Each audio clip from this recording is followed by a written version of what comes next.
Online Manipuri Numidangi Pau Yingbiriba Pumdamang Puthoi Laishamna Kurumjari Ahanbada Maruiba Pau. Nscn Amadi Zuf Anigi Marakta Kanmamong the Kapnakhre Asiana Yaore Bayari. India Lenga Kasantigi Wari Sanariba Nscn Amadi Zuf Anigi Marakta Kanmamong the Kapnakhre.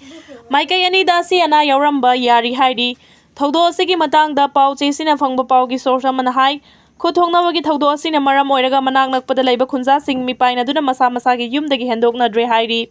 Hairiba kuthongnabagi thawdo asing asi ayuk pung 9 makhairom tarakpa duaidagi None district ki manung chana lairiba Khopum police station na konba Sangji village amadi Dolan village anigi marlona ba mafam amada thokibani hairi. Kuthongnabagi thawdo adu ngase ayuk pung 10 helaklaba fawboda nakalani gi marakta bom yauna kan mamong do kuthongna ki hairi. Pau asina makha tarduna hai Sangji village hairiba mafam asida ZUF kilanmi sing asidagi numit kharani gi mamangdagi lairaki hairi. Adubu ngase ayuk Nscn gilanmi singna mafam aduda changsilakpadagi kuthongnabagi thawdo adu thokibani hairi. Kuthongnabagi pau adu security force na phanglabasu mafam adu yauna changsinbadi ngamdri hairi. Yai khumba news tagi lakhotjarake Kuki militant singna hatok pikraba makhoi taruki manungda ahumgi autopsy report lakraba matung lemhauriba ahumgi su autopsy report lagle amadi Kuki militant na Mai thaduna hatok pikraba mioi aniga autopsy report su lagle Kuki militant singna minungsi laitan hatok pikraba angang ahum amadi nupi ahum punna makhoi taruki manungda laisham chinghai nganba sing ani makhai laisham haitombi debi kun manga amadi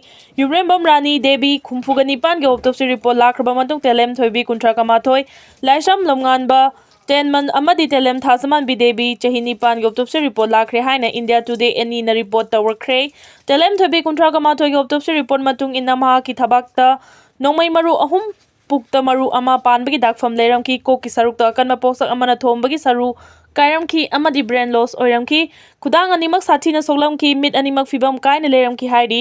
laisham langanba thatara autopsy report matung inna ma ki oi thangba khuruda Nongmei panbagi dakfam leram ki ma ki mamit animak yarom ki de mamai da dakfam kaya amataram ki ko ki saru kairam ki amadi pambongi saru singsu teklam ki hairi telem thazaman bi debi chahini pan autopsy report matung inna ma ki thabakta Nongmei maru panbadagi fawdok tuna chatkibagi dakfam leiram ki Nongmei maru adu fawdok kibada thabombi amadi thabaki saru sing teklam ki hairi nakal amaromda Kuki militant singna mai thadok tuna hatok piram laba maibam keso maitei humfutara ni thoi autopsy report matung ina ma ki hakchang mai na chakhibagi dakfam leiram ki hakchang da dakfam kaya amataram ki amadi ye thangba mit yaram de hairi laishram baren maitei humfugan mari autopsy report matung ina ma ki hakchang mai na chathina chakhibana hakchang gi saruk sing Tokhaina leram ki ye thangba khudang amadi maru oiba hakchang gi saruk sing su yarom ki de hairi Jirbaungi boro bekra dagi haukiba November 13 da Kuki jo mar militant sing angang ahum yauna imung amagi mioi taruk faduna pukraga turel da sina numit kharani leiraga fangkibadu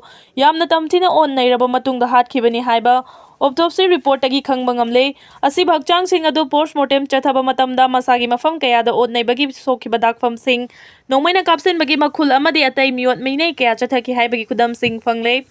makhoi taruk Sikhiba adu da yaukhiba thanipan khakta ngairiba laisham longanbagi hakchang postmortem tawba matamda ye thangba khu da Nongmei na kapsin khibagi khudam phangbaga loinana angang asigi mamit animak hingna kothokibagi khudam phangle masida natana angang adugi koki saruk adu arumba posak amana thombadagi machet thongna kaibagi khudam thengnaki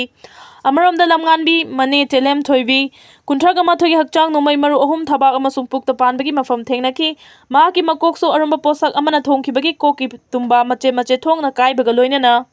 Thoki saru khara mapanda paithokibagi khudam thengnari ma ki pambom ani thudekhibagi loinana mamit adusu kothokibagi khudam phangi thoibigi chahi 9 khakta ngairiba machanupi telem thazaman bi debisu